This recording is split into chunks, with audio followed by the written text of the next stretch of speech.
Avec plus de 3,8 milliards de femmes dans le monde, se démarquer est comme trouver une aiguille dans une botte de foin. Mais certaines femmes sont tellement uniques qu'elles font passer les licornes pour des êtres ordinaires. Prenez Amina Ependieva, dont les yeux sont si extraordinaires qu'ils pourraient vous faire croire à la magie, ou Angelica Kenova, la poupée réelle qui semble tout droit sortie d'un magasin de jouets. Ces femmes incroyables sont les perles rares de l'humanité, celles qui vous font tourner la tête et vous font vous demander si vous n'êtes pas tombé dans un univers parallèle. Leurs histoires sont plus palpitantes que les intrigues les plus folles des feuilletons et 2 fois plus incroyables. Commençons par l'histoire de Yuan Ourang. Le docteur Yuan Ourang, praticien de médecine traditionnelle chinoise âgé de 30 ans et originaire de Qindeoxi, a captivé des millions de personnes en ligne grâce à la combinaison unique de ses compétences médicales et de son physique extraordinaire. Alors qu'elle rêvait de devenir combattante de Kung Fu, Yuan a été guidée par ses parents médecins vers une carrière stable dans la médecine. Cependant, son parcours a pris une tournure inattendue lorsqu'elle a rencontré un bodybuilder professionnel dans le cadre de son travail, ce qui a déclenché sa passion pour le fitness. Ayant commencé à s'entraîner il y a seulement 2 ans, l'engagement de Yuan à faire des séances d'entraînement exténuantes 5 fois par semaine, quel que soit le temps, a rapidement porté ses fruits.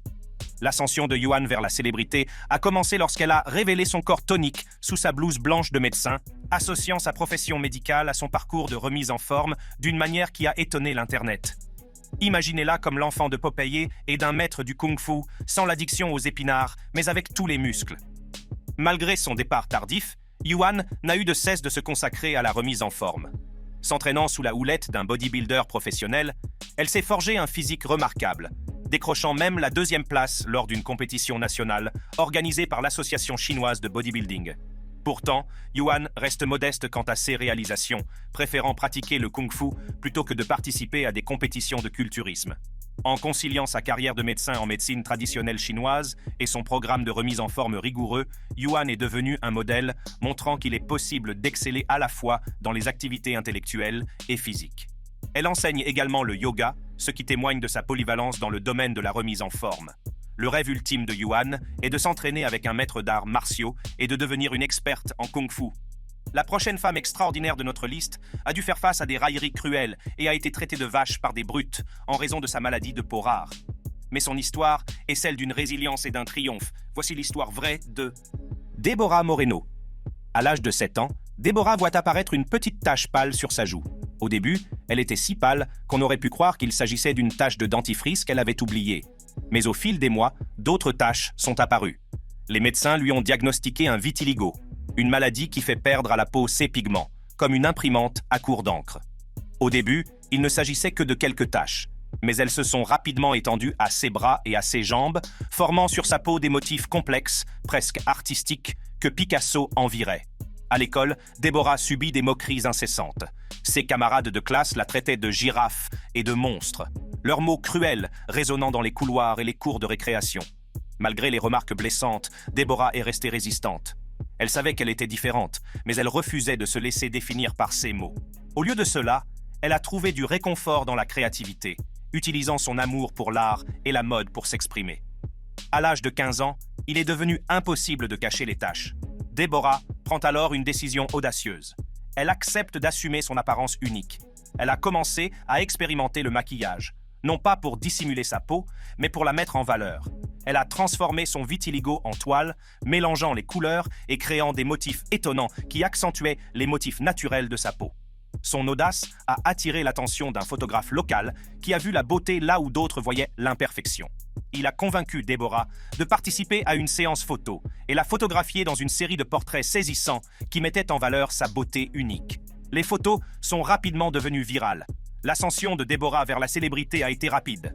Les agences de mannequins et les marques de mode se bousculent pour travailler avec elle. Son look unique et son assurance sans faille ont fait d'elle un mannequin recherché. Les mêmes camarades de classe qui s'étaient moqués d'elle observent maintenant avec admiration l'ascension de Deborah. La jeune fille, qu'ils avaient traitée de tous les noms, était désormais une icône célèbre, inspirant des millions de personnes avec son histoire de résilience et d'acceptation de soi. Il s'est avéré qu'ils étaient les dindons de la farce. Juste au moment où vous pensez que le Kea de Moreno est le plus rare, la femme suivante sur notre liste arrive comme un tourbillon, se méritant le surnom de Real Life Storm. Voici l'histoire unique de Abiel Melvnin est un mannequin en herbe originaire de Gambie qui a récemment atteint la célébrité sur l'Internet plus rapidement qu'une vidéo de chat sous l'effet de la caféine. Avec une peau aussi sombre que celle de minuit et des yeux qui semblaient contenir des galaxies entières, elle avait le don de captiver tous ceux qui posèrent les yeux sur ses photos. La beauté unique de Bee lui a rapidement valu le surnom de Storm en chair et en os, la comparant à la puissante super-héroïne de la série X-Men. Malgré l'admiration et l'adulation qui ont afflué des quatre coins du monde, l'ascension de Bee vers la célébrité ne s'est pas faite sans controverse. À côté des louanges, il y a eu des murmures et des accusations. Certains prétendaient que Bee n'était pas vraiment d'origine africaine et qu'elle était une femme caucasienne utilisant du maquillage noir pour obtenir son look. Ces accusations ont profondément blessé Bee, mais elles ont aussi renforcé sa détermination à prouver son authenticité et la beauté de son héritage. Le parcours de Bee a commencé dans un petit village de Gambie, où elle a grandi entourée d'une famille aimante. Il menait une vie simple, loin du glamour du monde de la mode. Bee a toujours rêvé d'être mannequin, inspirée par la beauté de la nature et la force des femmes de sa communauté. Elle passait souvent des heures à répéter ses poses et à perfectionner sa démarche devant le miroir. Elle s'est fait connaître lorsqu'un photographe en visite en Gambie a remarqué ses traits frappants et lui a demandé s'il pouvait la prendre en photo. Bee a accepté et les photos qu'il a prises d'elle sont rapidement devenues virales en ligne. Des gens du monde entier ont été fascinés par sa beauté et des offres d'agences de mannequins ont commencé à affluer. Malgré les commentaires négatifs et les accusations, Bee est restée concentrée sur son rêve. Elle a décidé de s'attaquer de front à la controverse en partageant son histoire et son héritage avec le monde entier. Dans des interviews et sur les réseaux sociaux, elle parle fièrement de ses racines gambiennes, de l'histoire de sa famille et de la riche culture qui l'a façonnée. Et si quelqu'un doutait encore de son authenticité, elle avait tout un village pour la soutenir. La deuxième femme, la plus rare de notre liste, était atteinte d'une maladie rare qui provoquait une hyperovulation, ce qui lui a valu le titre de femme la plus fertile du monde. Mariem Nabatanzi. La nouvelle vie de Mariem en tant qu'épouse-enfant est loin d'être facile. Un an seulement après son mariage, à l'âge de 13 ans, elle a donné naissance à ses premiers jumeaux. C'est le début d'un voyage extraordinaire qui la verra devenir la femme la plus fertile du monde. Au fil des ans, Mariem a donné naissance à 3 autres séries de jumeaux, 5 séries de triplés et 5 séries de quadruplés. Elle n'a donné naissance à un seul enfant qu'une seule fois. À l'âge de 23 ans, Mariem a déjà donné naissance à 25 enfants. Le docteur Charles Kigundu, gynécologue à l'hôpital Moulago de Kampala, a expliqué que le nombre considérable de naissances était le résultat d'une condition médicale rare connue sous le nom d'hyperovulation, où ces ovaires libéraient plusieurs ovules au cours d'un même cycle. Cette condition augmentait considérablement ses chances d'avoir des naissances multiples, ce qui faisait d'elle un CAS extrême, même dans un pays où le taux de fertilité est élevé. Lorsqu'elle avait consulté d'autres médecins, on lui avait dit qu'elle ne devait pas cesser d'accoucher, car l'excès d'ovules dans son corps risquait de se transformer en fibrome si elle arrêtait l'accouchement prématurément. Désireuse de subvenir aux besoins de sa famille grandissante, Mariem s'est tournée vers tous les emplois qu'elle a pu trouver. Elle a travaillé comme coiffeuse, décoratrice d'événements, a collecté et vendu de la ferraille, a brassé du gin local et a même vendu des médicaments à base de plantes. Chaque jour était une lutte pour joindre les deux bouts, l'argent étant rapidement englouti par les coûts de la nourriture, des soins médicaux, des vêtements et des frais de scolarité. Chaque jour, Mariem cuisinait avec 25 kilos de maïs pour nourrir ses enfants. Le poisson et la viande étaient des mets rares, réservés aux occasions spéciales. Poursuivant notre thème des circonstances incontrôlables, la femme suivante sur notre liste, aujourd'hui âgée de 28 ans, n'a jamais eu le contrôle de sa propre vie. De l'enfance à l'âge adulte, elle a été préparée à ressembler à une poupée Barbie et à se comporter comme elle. Angelica Kenova. Dès son plus jeune âge, l'éducation d'Angelica a été tout sauf ordinaire. Alors que la plupart des enfants s'amusaient avec des jouets et exploraient le monde qui les entourait, Angelica était préparée à ressembler à une poupée et à se comporter comme telle. Sa mère a pris en charge tous les aspects de sa vie, veillant à ce que l'apparence et le comportement d'Angelica soient toujours conformes à l'image de poupée qu'elle avait imaginée. L'un des aspects les plus frappants du début de la vie d'Angelica est le strict régime de beauté auquel elle a été soumise. Sa mère lui imposait une routine rigoureuse comprenant des exercices quotidiens, un régime alimentaire soigneusement contrôlé et des soins de beauté réguliers. L'un des aspects les plus frappants de la vie d'Angelica est le strict régime de beauté auquel elle a été soumise. Sa mère lui imposait une routine qui ferait rougir même un sergent instructeur. Exercices quotidiens, régime alimentaire soigneusement contrôlé et soins de beauté réguliers. Alors que les autres enfants se régalaient de glace et de tartes à la boue, le régime alimentaire d'Angelica était méticuleusement planifié afin qu'elle conserve sa silhouette svelte. Et l'exercice? Oubliez les cours de récréation. Elle faisait probablement du pilates avant même de pouvoir l'épeler. Le contrôle exercé par sa mère ne se limite pas à l'apparence physique d'Angelica. Elle a également dicté sa garde-robe, veillant à ce qu'Angelica soit toujours vêtue de tenues élaborées, semblables à celles d'une poupée. Ces tenues étaient souvent faites sur mesure et comportaient des détails complexes tels que de la dentelle, des rubans et des nœuds. Les cheveux d'Angelica étaient coiffés à la perfection et on la voyait souvent porter des perruques pour renforcer son apparence de poupée. Pour maintenir l'illusion d'une poupée vivante, sa mère a décidé de lui faire l'école à la maison. Cette décision a été prise pour la tenir à l'écart de l'influence des autres enfants et pour s'assurer que sa personnalité de poupée reste intacte. Au fur et à mesure qu'Angelica grandissait, les mesures prises pour conserver son apparence de poupée devenaient de plus en plus extrêmes. Natalia l'a initiée au monde des procédures cosmétiques dès son plus jeune âge. Malgré le contrôle strict et les mesures extrêmes, la transformation d'Angelica en poupée vivante s'est faite progressivement. Au fil des ans, elle s'est de plus en plus habituée au mode de vie que lui imposait sa mère. L'attention constante portée à son apparence et à son comportement est devenue une seconde nature pour elle, et elle a commencé à embrasser sa personnalité de poupée. Le régime de beauté rigoureux, les procédures cosmétiques extrêmes et l'environnement contrôlé ont tous contribué à faire d'Angelica la poupée vivante qu'elle est aujourd'hui. Son éducation était loin d'être typique, et le tribut émotionnel et psychologique qu'elle a dû payer est évident dans sa vie future. Angelica a commencé à connaître la célébrité grâce à des plateformes de médias sociaux comme Instagram, où elle a commencé à partager des photos et des vidéos de son apparence surréaliste, semblable à celle d'une poupée. Ses posts méticuleusement préparés présentaient ses tenues élaborées, son maquillage impeccable et ses cheveux parfaitement coiffés, créant ainsi l'illusion d'une vraie poupée Barbie. Internet a été fasciné par son look unique et le nombre de ses adeptes est monté en flèche. Des gens du monde entier ont été attirés par sa page, désireux d'apercevoir la poupée vivante. La beauté se présente sous de nombreuses formes, mais la femme la plus rare de notre liste est atteinte d'une maladie génétique qui fait de ses yeux l'un des plus uniques au monde. Amina Ependieva. Amina Ependieva est née en Tchétchénie au début des années 2010. La Tchétchénie, connue pour sa beauté naturelle et son histoire mouvementée, est située dans le Caucase du Nord. La famille d'Amina, profondément liée à la culture tchétchène, a créé un foyer aimant malgré les difficultés environnantes. Dès qu'elle a ouvert les yeux, il était évident qu'Amina n'était pas un bébé tchétchène comme les autres. Son œil gauche était d'un bleu saisissant, comme si le ciel lui avait prêté un morceau de lui-même, tandis que son œil droit était d'un brun profond et plein d'âme, assez riche pour rivaliser avec le chocolat le plus fin. Cette maladie génétique rare, connue sous le nom d'hétérochromie irienne, touche moins d'1% de la population mondiale et a donné à Amina le type d'yeux qui pourrait déclencher 1 millier de likes sur Instagram. Au début de son adolescence, l'apparence unique d'Amina avait déjà fait d'elle une curiosité locale dans sa ville natale de Tchétchénie. Mais c'est un photographe local qui va la propulser sous les feux de la rampe. Le photographe, qui a un sens aigu de l'extraordinaire, assistait à un événement communautaire lorsqu'il a vu Amina pour la première fois. Son hétérochromie irienne frappante a immédiatement attiré son attention. Il s'est approché de sa famille et lui a demandé la permission de prendre quelques photos. Intrigués par son enthousiasme et son comportement respectueux, les parents d'Amina ont accepté. La séance photo s'est déroulée dans un parc serein. La beauté naturelle de la Tchétchénie, offrant une toile de fond époustouflante qui rivalisait presque, mais pas tout à fait, avec les yeux enchanteurs d'Amina. Ruslan l'a photographiée dans différentes poses, chacune mettant en valeur ses iris bleus et bruns qui semblaient raconter leur propre histoire. Lorsque Ruslan a partagé les photos sur les réseaux sociaux, il espérait mettre en valeur la beauté de son pays, mais il a fini par faire d'Amina une sensation du jour au lendemain. Ce qui s'est passé ensuite n'était rien moins qu'étonnant. Des personnes des 4 coins du monde ont été captivées par l'apparence unique d'Amina. Ses yeux frappants sont devenus un symbole de beauté et de diversité, qui a trouvé un écho auprès de millions de personnes. Du jour au lendemain, Amina Ependieva est devenue une sensation sur Internet. Au fur et à mesure que sa célébrité grandissait, les mythes et les idées fausses sur son état de santé se multipliaient. Certains pensaient que ses yeux étaient le résultat d'une maladie rare ou même d'un phénomène surnaturel. Amina a pris l'initiative d'informer ses partisans sur l'hétérochromie. Elle a expliqué qu'il s'agissait d'une maladie génétique causée par des variations dans la distribution et la concentration de mélanine dans l'iris.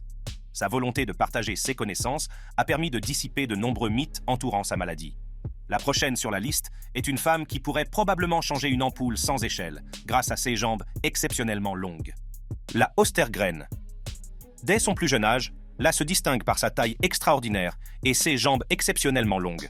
Alors que l'on pourrait penser qu'un attribut physique aussi unique serait célébré, pour La, c'est devenu une source de brimades incessantes et de troubles émotionnels. À la fin de son adolescence, La a commencé à chercher des moyens de faire face à son manque d'assurance. Elle a découvert le monde du fitness et du bodybuilding, ce qui a marqué un tournant dans sa vie.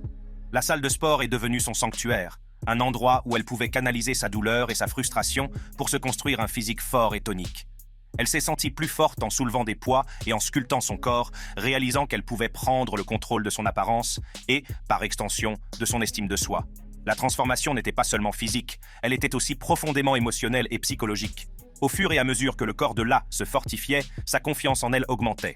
Elle a commencé à considérer ses longues jambes non pas comme une malédiction, mais comme une caractéristique unique qui la distinguait des autres. La salle de sport est devenue un lieu de guérison, où elle a pu reconstruire son estime de soi et retrouver son identité. L'ascension de la Ostergren dans l'industrie du mannequinat est l'histoire d'une transformation, d'une résilience et du pouvoir de l'acceptation de soi. Après avoir lutté pendant des années contre son image de soi et subi des brimades incessantes, La a trouvé du réconfort et de l'autonomie dans le monde du fitness et du bodybuilding. Cette confiance retrouvée a ouvert la voie à son voyage inattendu dans le monde du mannequinat. En 24 ans, la Ostergren a commencé à documenter son parcours de remise en forme sur les plateformes de médias sociaux, en particulier Instagram. Elle a partagé des photos et des vidéos de ses séances d'entraînement, mettant en valeur son physique impressionnant et, surtout, ses jambes, qui pourraient probablement atteindre l'étagère du haut sans échelle. Ses posts ont rapidement gagné en popularité, attirant un nombre croissant d'adeptes captivés par son apparence unique et son histoire inspirante. La présence de La sur les médias sociaux est devenue une plateforme lui permettant de partager non seulement ses exercices de fitness, mais aussi son parcours d'acceptation de soi et de positivité corporelle. Au fur et à mesure que son audience en ligne augmentait, La a attiré l'attention de plusieurs agences de mannequins et de photographes. Bien qu'elle n'ait aucune expérience préalable dans l'industrie du mannequinat, son look distinctif et son attitude confiante ont fait d'elle un talent recherché.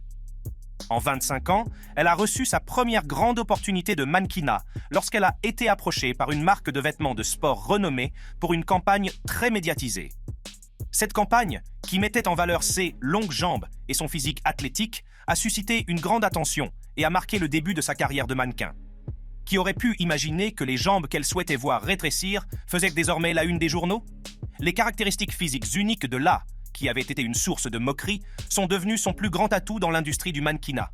Ses longues jambes la distinguent des autres mannequins et lui confèrent un look distinctif et mémorable qui captive le public et les créateurs de mode. Elle a rapidement été surnommée « le mannequin aux longues jambes », un titre qu'elle a embrassé avec fierté et en portant une paire de pantalons extra longs. La femme suivante sur la liste a une arête de nez si rare et des yeux de chat si frappants que même l'industrie de la mode se demande si elle est mannequin ou en partie féline. Tsunaina Limbu. Les traits frappants de Tsunaina Limbu, avec une arête nasale qui pourrait servir de rampe de ski et des yeux de chat hypnotisant même les fashionistas les plus blasés, la distinguent de tous ceux que l'industrie de la mode a jamais vus. Du haut de ses 152 cm, Tsunaina est la preuve vivante que les bonnes choses viennent dans de petits paquets, et elle s'est fait un nom sur les couvertures de magazines prestigieux du monde entier. Son parcours vers la célébrité a commencé de manière inattendue. Repérée par un recruteur alors qu'elle rendait visite à un ami à Lhasa, Tsunaina a rapidement été catapultée dans le monde de la haute couture. Son apparence extraterrestre, souvent comparée au personnage Na'vi du film Avatar, a fait d'elle l'un des mannequins les plus recherchés au monde. Les créateurs et les photographes ont été captivés par son look éthéré qui a apporté une esthétique nouvelle et rafraîchissante sur la scène de la mode. Malgré ses hésitations initiales, Tsunaina a embrassé cette carrière inattendue. Elle a connu son heure de gloire lorsqu'elle a été invitée à défiler lors de la semaine de la mode à Londres, un exploit dont beaucoup de mannequins ne peuvent que rêver. Sa petite taille, autrefois considérée comme une contrainte, est devenue sa signature, mettant en valeur sa beauté et sa présence unique sur le podium. Elle a captivé le public et les critiques, s'attirant des commentaires élogieux et consolidant son statut d'icône de la mode. Mais sous la façade glamour du monde de la mode, le cœur de Tsunaina est ailleurs. La musique a toujours été sa véritable passion. Ayant grandi dans un environnement culturellement riche, elle a été entourée de musique tibétaine traditionnelle qui l'a profondément influencée. Malgré son succès dans le mannequinat, elle a souvent aspiré au réconfort et à l'expression que lui procurait la musique. Après tout, rien de tel pour se détendre que d'entonner des airs tibétains traditionnels tout en portant de la haute couture. Aujourd'hui, Tsunaina Limbu n'est pas seulement un mannequin, mais aussi une musicienne émergente qui partage sa culture et sa passion avec un public international. La deuxième femme la plus rare de notre liste a une peau impeccable et des traits de poupée. Sa beauté frappante l'a conduite à un lieu de paix intérieure, lui permettant de forger en toute confiance son propre chemin. Ducky a captivé le public du monde entier avec sa peau foncée sans défaut et ses traits de poupée. Bien qu'elle ait été confrontée à des défis importants et à la discrimination dans l'industrie du mannequinat, Ducky s'est tissée au premier plan, devenant un symbole de diversité et de représentation. Dès son plus jeune âge, Ducky Tot s'est fait remarquer par sa peau foncée et ses traits uniques. Alors que sa famille embrassait son héritage et célébrait sa culture, Ducky s'est souvent trouvé en désaccord avec la société majoritairement blanche qui l'entourait. Le contraste frappant entre son apparence et celle de ses pairs a fait d'elle la cible de brimades et de discrimination. Mais Ducky s'en est sorti comme une pro, balayant les détracteurs avec la grâce d'un cygne et un nom comme Ducky, ce qui n'est pas un mince exploit. Les difficultés de Ducky ne se limitèrent pas à la cour d'école. L'industrie du mannequinat, à laquelle elle aspirait depuis son plus jeune âge, était notoirement exclusive et souvent peu accueillante pour les mannequins d'origine africaine. Les critères de beauté étroits de l'industrie privilégient les teints clairs et les traits eurocentriques, ceux qui laissent peu de place à une personne comme Ducky. Malgré ces obstacles, Ducky était déterminée à poursuivre ses rêves et à se faire un nom dans le monde de la mode. En 23 ans, la vie de Ducky Tot a pris un tournant décisif lorsqu'elle a décidé d'auditionner pour le 8e cycle de l'émission Australia's Next Top Model. À tout juste 17 ans, Ducky voit dans l'émission l'occasion de percer dans l'industrie du mannequinat et de prouver que la beauté se décline dans toutes les nuances et sous toutes les formes. Sa famille a soutenu sa décision, reconnaissant son talent et sa détermination. La participation de Ducky à l'émission a été une véritable montagne russe d'émotions.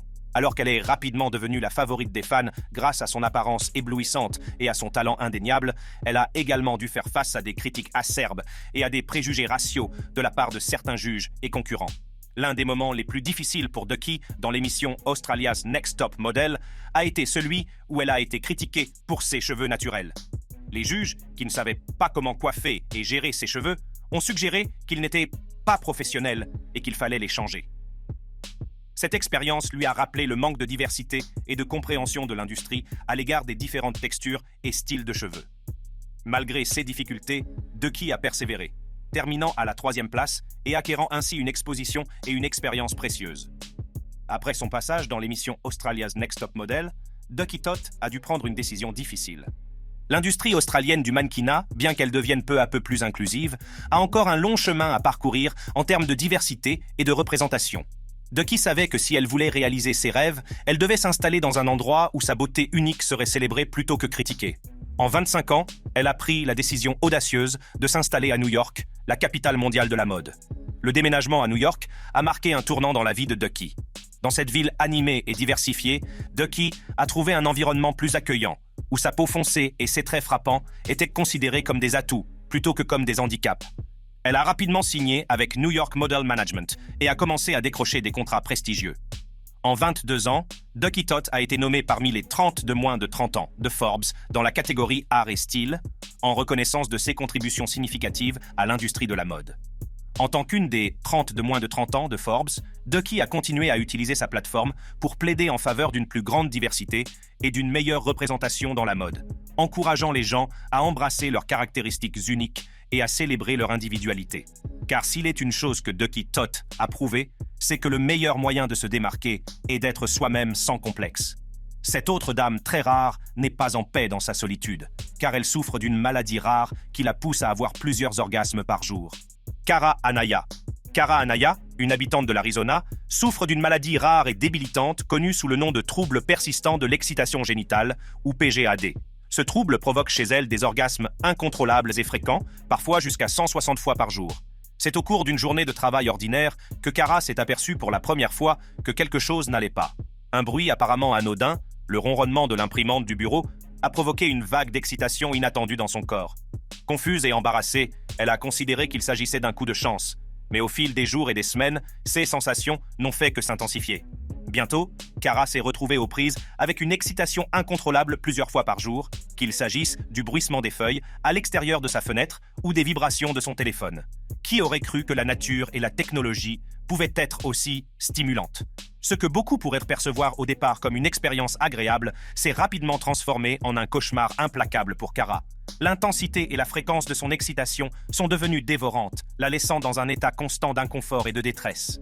Loin d'améliorer sa vie sexuelle, la PSAD l'a privée de tout semblant de normalité, l'empêchant de s'adonner à ses activités quotidiennes sans craindre un orgasme inattendu et incontrôlable. La maladie de Cara se caractérise par une excitation génitale spontanée et persistante qui n'est pas liée au désir sexuel. Contrairement à l'excitation typique qui se développe et s'atténue avec les stimuli et la satisfaction, la PSAD laisse les personnes qui en souffrent dans un état de tension sexuelle continuelle. Pour Cara, cela signifie qu'elle a connu jusqu'à 160 orgasmes par jour, un chiffre aussi épuisant qu'incompréhensible. C'est la seule chose qui peut faire passer un marathon pour une sieste dans le parc. L'impact sur sa vie personnelle a été profond.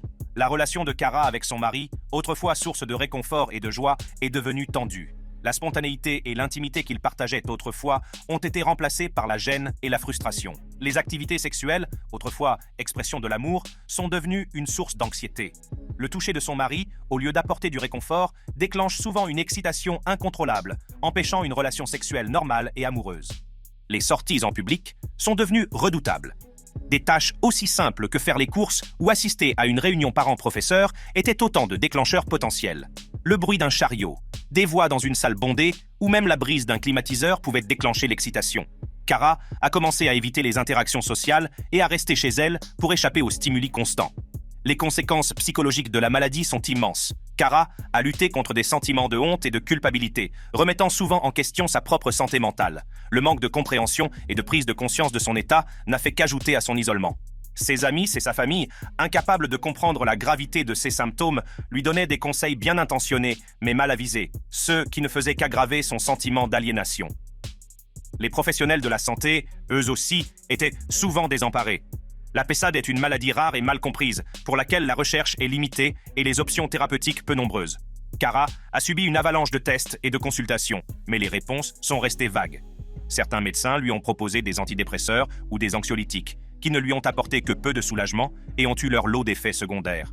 D'autres ont proposé des procédures invasives que Cara hésitait à subir en raison de l'incertitude de leurs résultats. Dans sa quête de soulagement, Cara s'est tournée vers des thérapies alternatives. Elle a exploré la pleine conscience et la méditation, espérant que le contrôle mental pourrait atténuer certains des symptômes physiques. Si ces pratiques lui ont apporté un certain apaisement mental, elles n'ont guère contribué à calmer l'incessante excitation physique. Désespérée, Cara a également essayé de modifier son régime alimentaire et de prendre des compléments alimentaires à base de plantes. Mais ceux-ci se sont également révélés inefficaces. Malgré la nature implacable de sa maladie, Cara a trouvé des moments de résilience et d'espoir. Elle s'est connectée à des groupes de soutien en ligne, où elle a trouvé d'autres personnes qui partageaient son combat. Ces communautés sont devenues une bouée de sauvetage, offrant de l'empathie, de la compréhension et des conseils pratiques. Grâce à elles, Cara a appris des mécanismes d'adaptation et des stratégies pour gérer sa vie quotidienne. L'imprévisibilité de la PGAD signifie que Cara ne peut jamais se détendre complètement. Le moindre mouvement, comme marcher ou s'asseoir, peut déclencher un épisode. Même les vibrations quotidiennes, comme celles d'une voiture ou d'une machine à laver, peuvent déclencher une vague d'excitation. Cet état constant d'hyperexcitation laisse Cara épuisée physiquement et émotionnellement. Si vous avez aimé regarder cette vidéo et que vous souhaitez continuer à découvrir d'autres vidéos passionnantes comme celle-ci, cliquez sur l'une des cartes qui se trouve sur votre écran.